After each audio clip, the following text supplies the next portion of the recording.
Paraguay's President Horacio Cartes arrived in Israel on Sunday to inaugurate his country's new embassy in Jerusalem on Monday, following similar steps by the United States and Guatemala.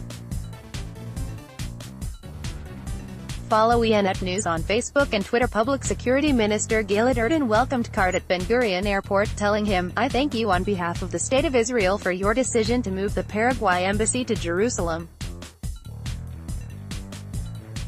Decision demonstrates the depth of our ties and constitutes further strengthening of our sovereignty in Jerusalem." Erdan went on to say that President Cartes' decision to move the embassy to Jerusalem is an important move that recognizes Israel's right to determine its own capital.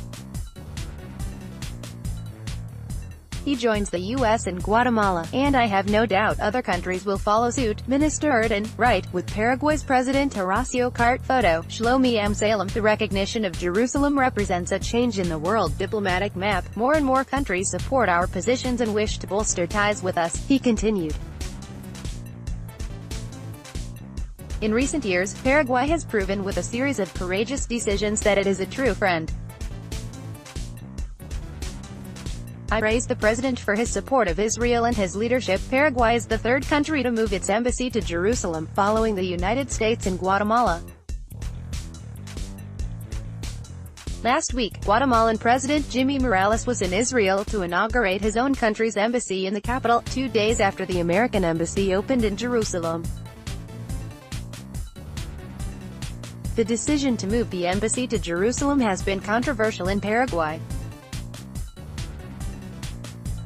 Last month, Cartes announced his intentions to move the Paraguay embassy from Herzliya to Jerusalem before the end of his government's term on August 15.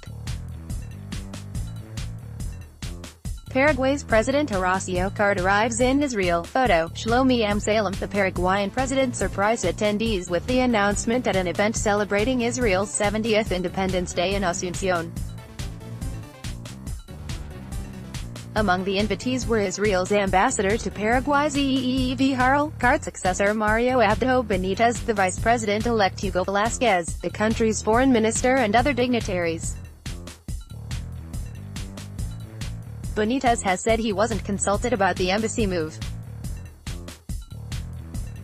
Most countries maintain embassies in Tel Aviv and have balked at moving them until the international legal status of the city has been resolved.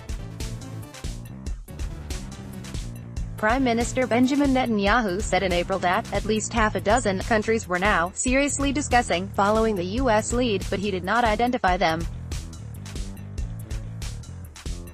Reuters contributed to this story.